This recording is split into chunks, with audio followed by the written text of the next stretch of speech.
Hey, good afternoon to everybody. Happy Tuesday. It's Daryl here. Happy 4th of July.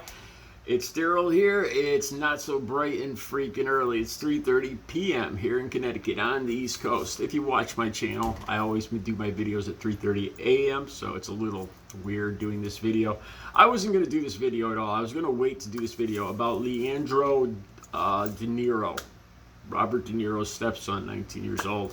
And there's some articles that have come out, CBS News, a few other articles, they'll be right down below, that have gotten information from the person that found one of Leandro's friends that went to find him, was worried about him, hadn't heard from him, and this person is quoted as saying that there was a dish with a white powdery substance and then also some pills there.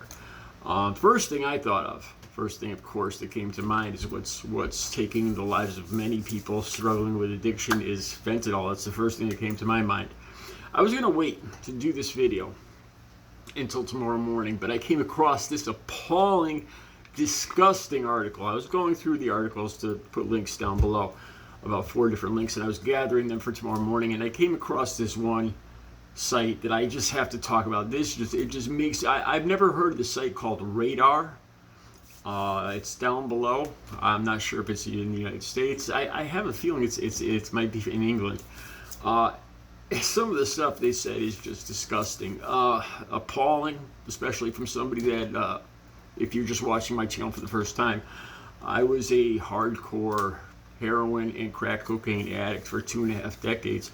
Basically, I used everything and anything every single day. I was a full-blown junkie crackhead for 25 years. I've been clean and sober for going on 16 years and 10 months. Since October 23rd, 2006, I've been completely clean and sober. Okay, this disgusting, appalling piece of trash site called Radar.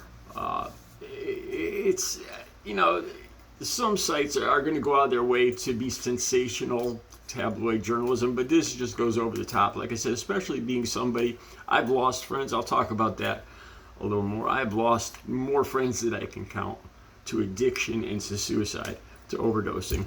And to hear this site, the way they started painting this in this sensational way, they say they claim that he was found in a drug den. This is because they took what the friend said about the pills and the plate, and they twisted that into a drug den.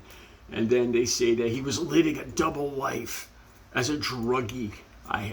Man, that's one thing. You know, if I call myself a full-blown heroin junkie, but that's me. You know, to hear people like this, you know, to label somebody they don't even know, you know, as leading a double life, you know, it's not a double life. It's called it's the disease of addiction is what it is, and hiding it from people, and it is just part of the disease.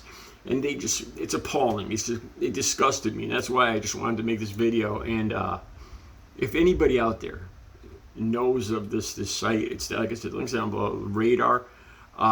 You make me sick. Please, if there's anybody from the website or the media site Radar, please contact me.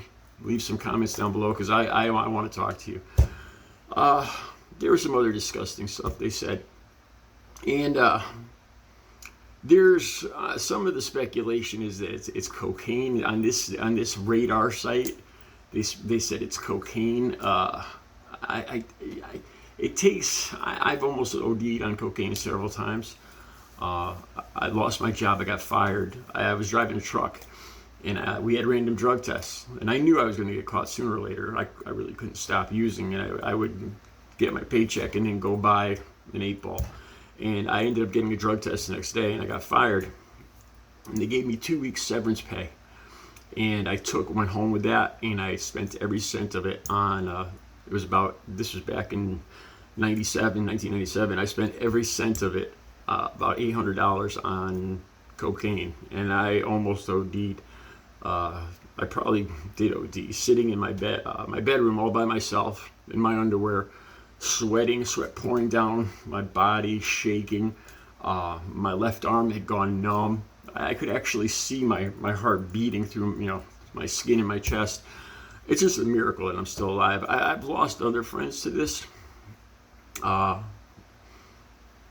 more than I can count. One of the worst was, I'll share this with you. I had been using by myself all day, and I knew my friends were at a specific house, and this is what addiction does to you. When you get progressive in this disease, you use alone. And when I would run out of drugs, I would try to go find my friends that maybe they have something they want to share with me. And I showed up at this house, and there was 3 or 4 of my friends there, not friends but associates. And so I'm trying to beg, borrow, coerce them into giving me something, and they wouldn't. And they're kind of using in front of me, and 2 of my friends go in the bathroom to shoot up, and they come back out, and I'm getting frustrated at this point. They're not going to share with me, and we go outside, and the guy that just came out of the bathroom is leaning against the car, and he starts just sliding down the car, just like nodding out. And one of my other friends says to me jokingly, he says, how come your stuff doesn't do that? Like it's a good thing, talking to me. And if I had known what was going to happen, I would have stayed. I would have just brought him to the hospital because I didn't have anything on me. What happened was I got in my car. I was frustrated. I left. And shortly after I left, right as I left, this guy hit the ground and died. And it gets worse. The 2 other people that were there just took him and propped him up on a couch. Emptied all his pockets of all of his money, took his car, and took off with all that stuff. They didn't find him till about 2 days later. I actually got called into the police station because those 2 supposed friends implicated me as having something to do with it. Great friends when you're dealing with drugs. And there was no problem there. It was obvious that I had nothing to do with it. But the fact that if I had known,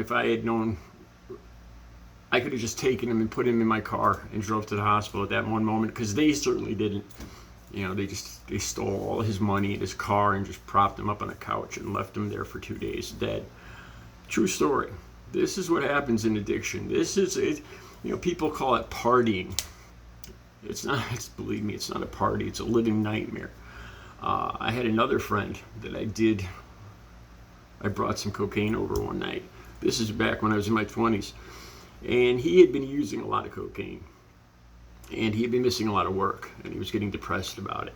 And I went over there to cheer him up with more cocaine. And I went home that night. We couldn't get a hold of him the next morning.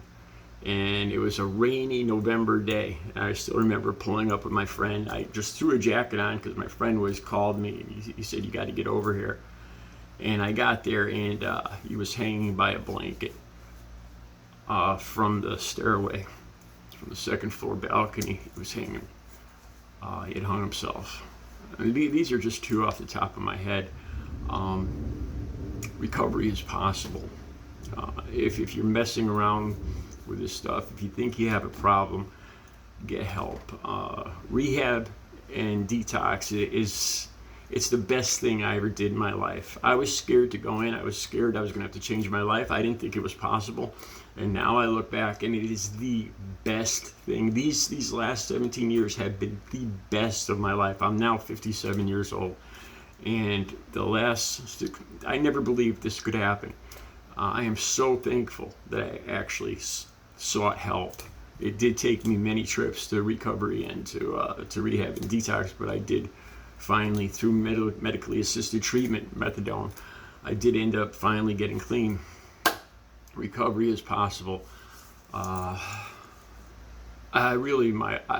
feel for Robert De Niro and the family on this, because I know what it's like. The links will be down below, and this site Radar is just pure trash. If you want to read this ridiculous, disgusting article, it's down below, the Radar link. Have a good 4th of July.